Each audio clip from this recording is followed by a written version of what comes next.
Hi, I'm Daniel Lucas, and welcome to Book 101 Review. Book 101 is all about the books that I read for the last 40 years, and today I have my feature author of the month of November. He is award-winning author, no other than Mr. Gerald Everett Jones. Thank you, Daniel. Pleasure to be here. Welcome back, Mr. Gerald. And as usual, can you please introduce yourself? Well, Gerald Everett Jones, I've used my middle name Everett for some years as an author because there's just a few other Jerry Joneses on the planet, including the one who owns the Dallas Cowboys, and that's not me. So that does help separate me from the others. There are others that write books as well. And I've been a writer most of my working life, which has been a few years, as you may be able to tell from my television image.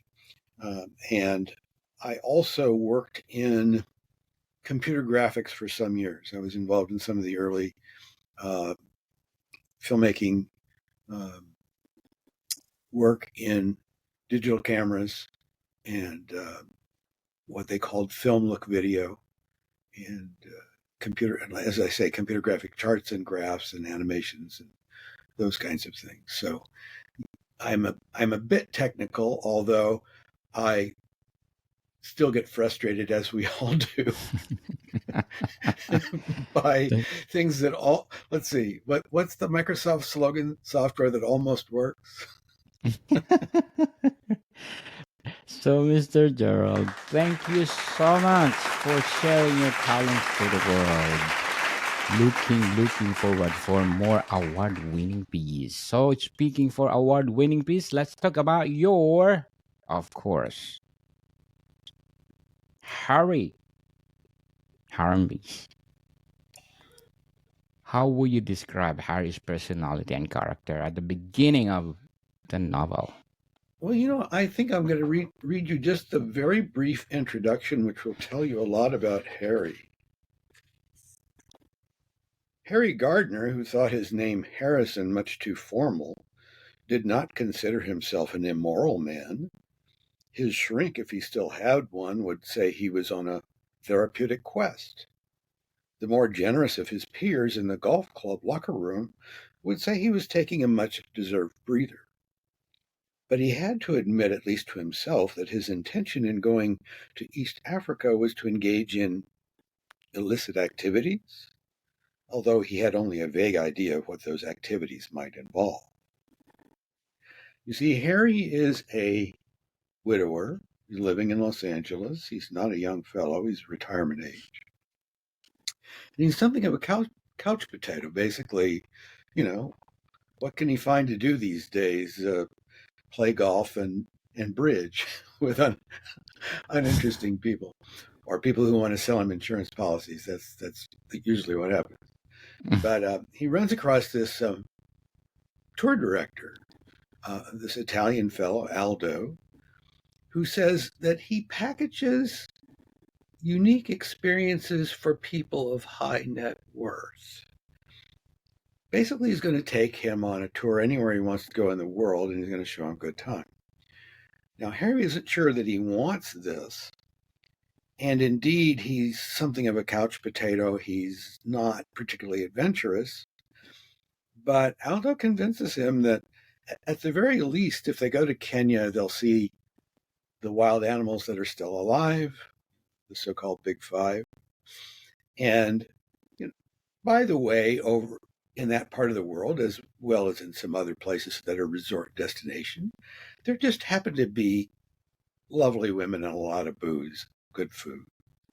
So Harry's expecting that it's going to be 24/7 party time, and he's not sure he's up for that or could endure it.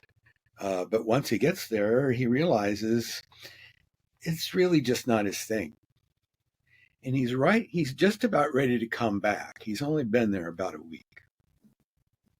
And he's also decided safaris aren't quite for him because, unlike the National Geographic specials, he actually witnesses big cats tearing apart, you know, Yes. baby antelopes and those kinds of things. So, I mean, a safari is not is very much a trip into the grim reality of survival, and for that reason, you tourists should understand that taking young children on safari, it depends upon where you're going to go and what you're planning to see, but it would have to be planned very carefully so that they wouldn't witness things that might traumatize them.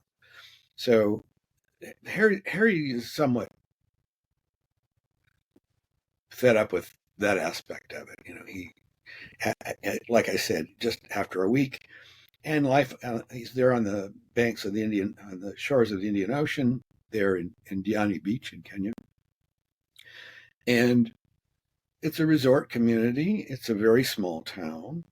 And it also holds the prospect of being somewhat boring. It's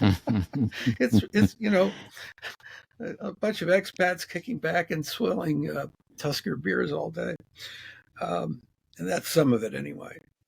But he's just about to leave, and he meets a mature lady, a Kenyan lady in the supermarket, who is very attractive. And it turns out she's also single by herself. She tells him she's got two grown children, but she's been divorced for some years, and she's not part of the resort community so much as she is an accountant for the local hotel. She's not a party person either. So you might call Harry Harambee's Kenyan Sundowner an interracial love story, but it's very much more than that. Within the bookstore genre, it's what they call second chance romance. People finding love late in life. But in fact, also, the core of the story has a lot to do with who Harry is, what he aspires to do at this phase of his life. It's something of a journey in self-discovery, because the big question for him is, has he given up on life? Is he simply waiting to let go? And one of the things about arriving in Kenya is he begins to understand that the life there is it's not all party time, but the other thing about a developing country like that is there's an awful lot of corruption there, and it's in your face. It's something you have to deal with on a daily basis. And unfairness, if you will, I mean, the whole idea that only the people with money can get justice, I mean, that might be true all over the world, but it's particularly true, in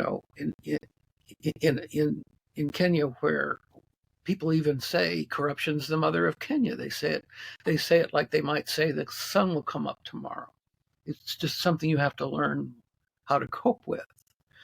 So Harry must really come down to decide when he's about to think about leaving the country. Number one, he's met this woman who, it's not love at first sight. They're both kind of practical people. It seems kind of transactional.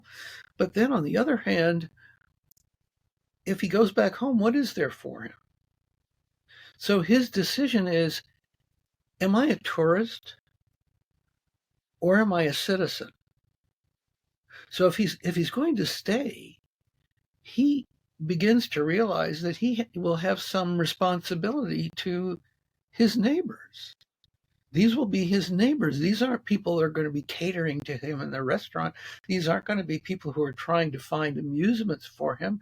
These will be people who he will do things for, and they will do things for him, just simply as a way of surviving and getting along.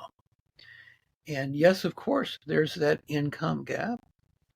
And if you'll permit me also, Harry finds, as I did find when I lived there, that the notion of an American's expectation of racism does not apply there. My expectations were completely different. I just assumed, as a Christian white guy going to Kenya, I didn't really, I know the history of colonialism. I thought there might be a lot of resentment, and of course, Americans and Europeans tend to have a bit more money to spend than a lot of the people that you'll meet. There's that. The thing that I began to realize is that colonialism in, especially in East Africa, is in some sense so yesterday. It's in the rear view mirror. Okay, if you're an American or a European or New Zealander or if you're from Oz or, well, South Africa, different story. But if you show up in Kenya, there's two reasons why you must be there. You are either a businessman and you're there to invest. Yes. Okay, brother. Or you're a tourist and you're there to spend a lot of money to have a good time. Yes, brother, I'll show you the good places. All right. So, but the thing that people don't really, especially people, if they're African American from the United States and they're going, and this has been related to me by people who've had this experience. Some of my friends from Los Angeles, they were newlywed people from South Central, and they were going to go to Kenya, and they thought, I'm going home. No. There are 43 different tribes in Kenya, and they all mistrust each other. And a lot of it has to do with not just blackness, but the degree of blackness in your skin, your tribal accent, your culture, your background. I mean, a Maasai, who are notoriously the warriors of old, are very tall people. They typically will not carry a firearm of any kind. They carry a very long hardwood club with a ball on the end, and they know how to kill a lion with that. Okay, An elephant too. and well, you don't undo that, but No. yeah, but only in defense anyway. But Yeah. but the thing about Maasai is a Maasai has a reputation for being a fierce defender, a difficult person to contend with, and many security guards in the big city of Nairobi, which is the New York of Kenya. Many security guards are Maasai. Well, how do you know they're Maasai? They wear a red blanket over their uniform. It's a red checkered blanket, and that is something of Maasai tribal custom. Now, some Maasai will tell me that they'll see this fellow walking down the street, and he'd be a security guard, and he's just left his shift, and he's wearing a khaki uniform, but he's got the blanket over his shoulder, and they'll say, he's not Maasai. He just has the blanket so that the people will respect him. But in Kenya, there are really only, of the 43 tribes, there are really only 3 that have been prosperous and have held political power since independence in the early 60s. So it's a very autocratic government in many ways. They have a parliament, which is a legacy of the British system, but politicians routinely will line their pockets, and police will come right out and ask you for a bribe. It's not a secret. It's not a big secret. It's like, okay, what will it cost me to move on? And there's a movement all over the world to electronic documents, right? We see that. There are ATM machines all over Kenya. Very easy to get your cash out. Also very easy to use you can even use your tap card to pay for your dinner. No problem there. Yes. But the thing about Kenya government is it's still, despite this emphasis on electronics, there's still this legacy emphasis on paperwork. And every time you need a permit to do something, every time you need a license to do something, every time you need to buy something, it needs a rubber stamp. Wow. It needs some official's rubber stamp. So you need to pay the whatever the fee is for the license. So here maybe it's $50 for the license. But then also here's $100 cash for the person who has the stamp. Because that document's no good without that stamp. Nobody's going to accept a copy.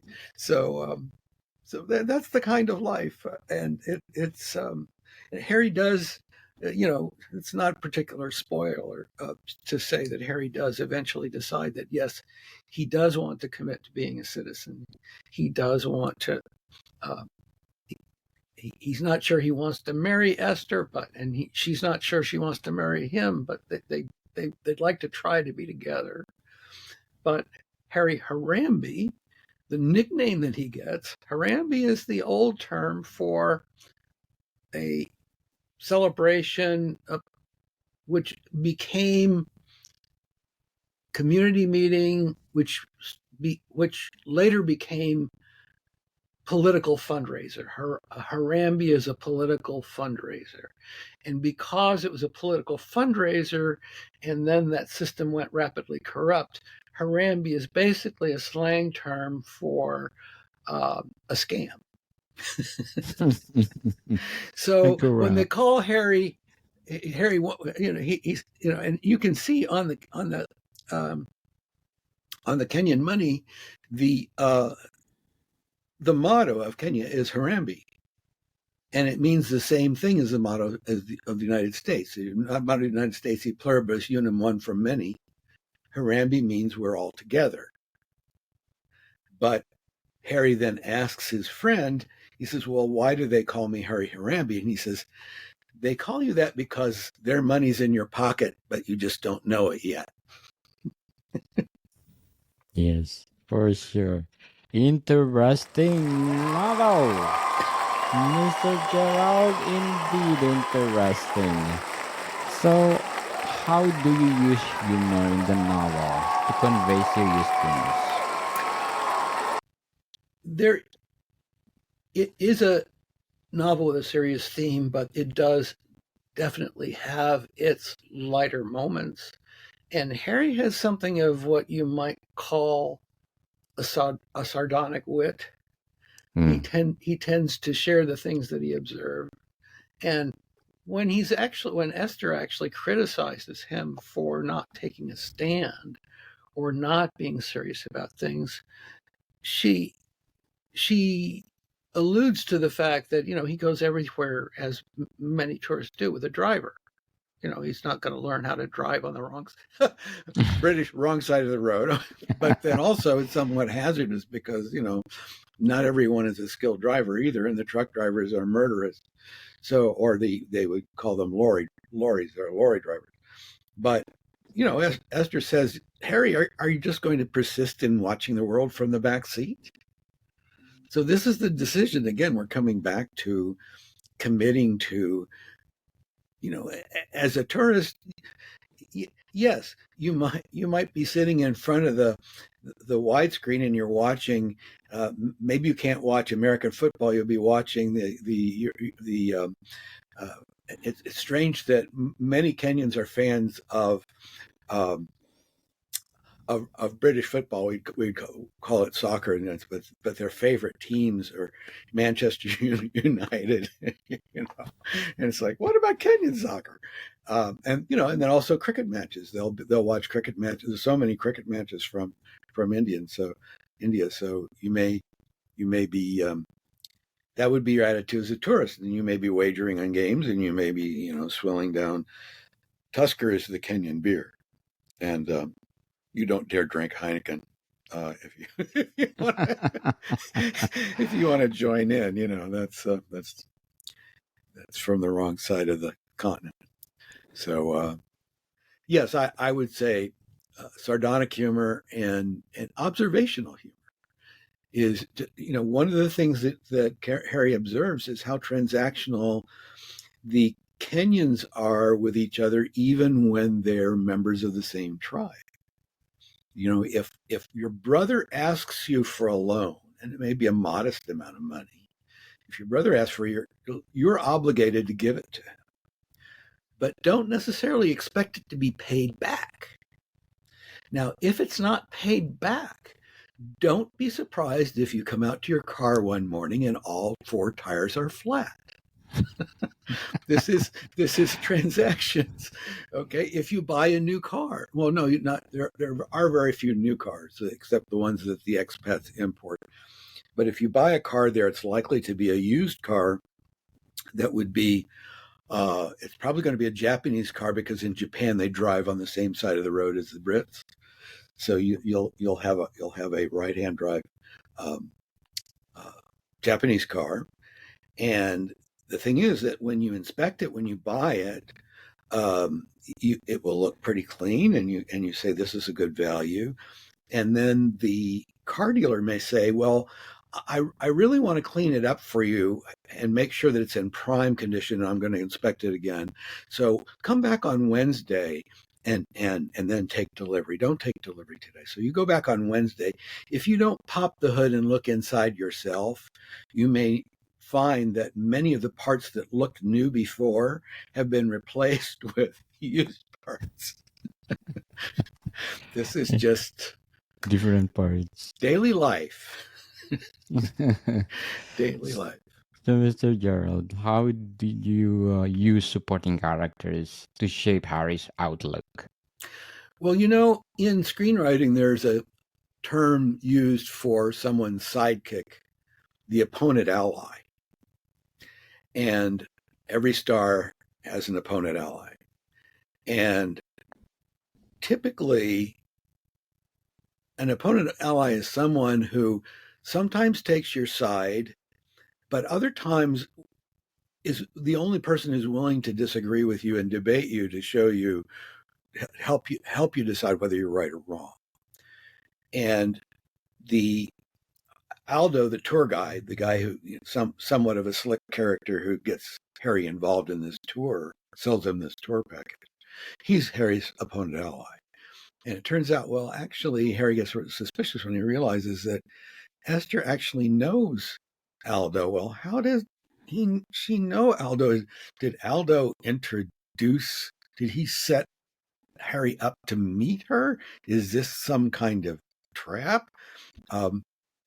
But the thing that they'll tell you about in screenwriting is one of the reasons you want the opponent ally there is that you want to be able to communicate to the audience a plan without a lot of boring speech. Okay. And typically you'll make it as an argument between the main character and the opponent. Like, well, let's do this. Well, no, that's a bad idea. And this is going to go back and forth. And so because conflict is drama, you're going to bring the information forward, but people are going to be interested in the argument.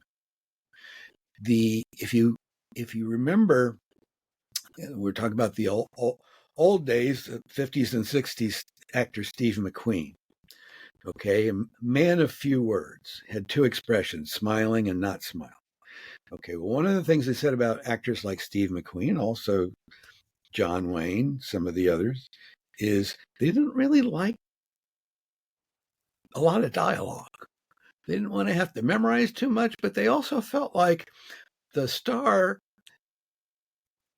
would somehow loses power if they have to explain too much about themselves.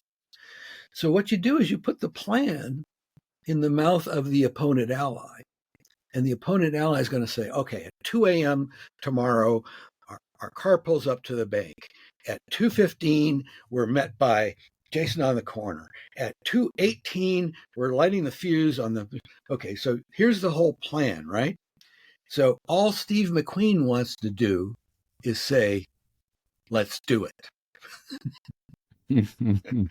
And the audience won't remember the details of the plan, but they're going to remember when Steve McQueen said, let's do it. Let's do it. So, how did you balance satire and realism in the narrative? Well, I would say that the Harry Rambee's Kenyan Sundowner is highly realistic. They are fictional situations, and certainly the bad actors are amalgams of people you'd read about in the newspapers and people you'd see on the corner and room. And one of the things about a place like that is that the the news is not censored 100%. It's not like the news is blacked out. On the TV and in the newspapers, you're going to be able to read about things that go on. You might not read about the reasons behind them, or you might not read about the investigation that is triggered after that, or what happens in the investigation. Well, the investigation may just simply die. Okay. So one of the things you begin to realize as a citizen of a small town and in a country that is where it's difficult to find truth is that your local vegetable stand where you go every morning to get your fresh food for your dinner that night, the rumors that you hear may be very valuable. This may be the only way that you find out what's going on. And I'll give another example I'll give, which seems like corruption, but the government said, oh, everybody needs a new plastic identification card. And you've got 30 days to get it. And they thought, okay, well, this is all about the government collecting fees. And this wasn't just from foreigners, this was from everybody. Okay. And the locals are saying, no, this is a joke. This is a joke.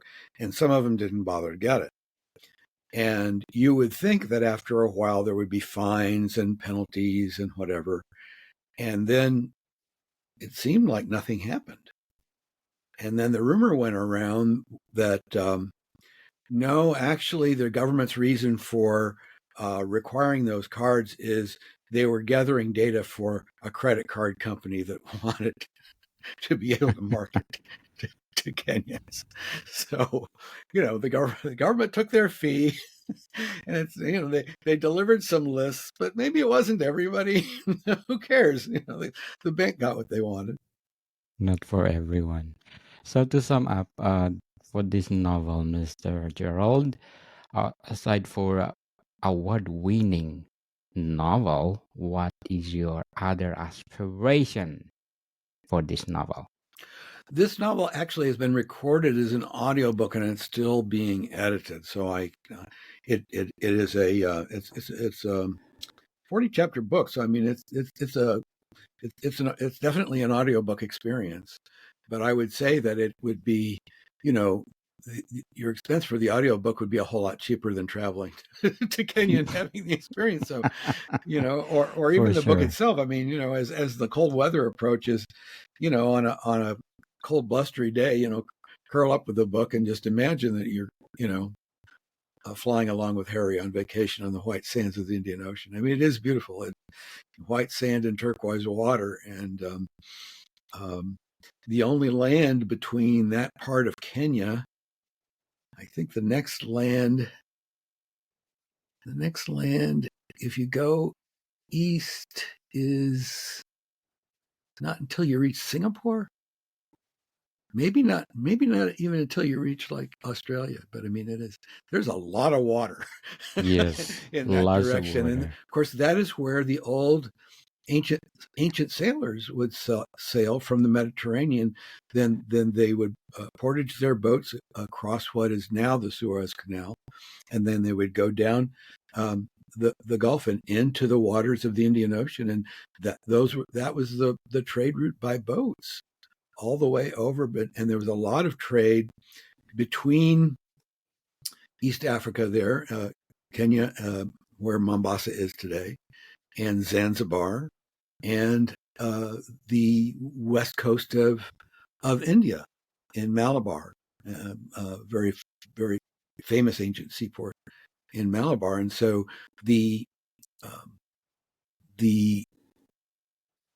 sailors who would often be in the old days, they were actually Arab sailors with African slaves. This is the Arabs were about African slavery, centuries before anybody else was involved.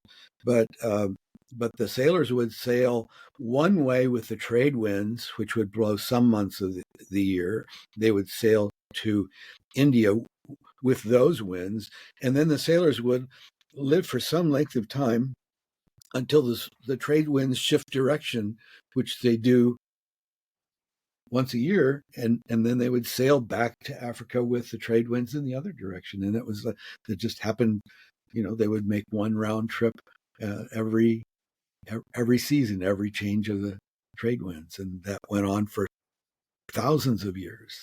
So, Mr. Gerald, again, thank you so much for sharing Harambee to the world. I hope there will be another or sequel or prequel for this novel. So, Mr. Gerald, can you please invite our listeners to support all your books?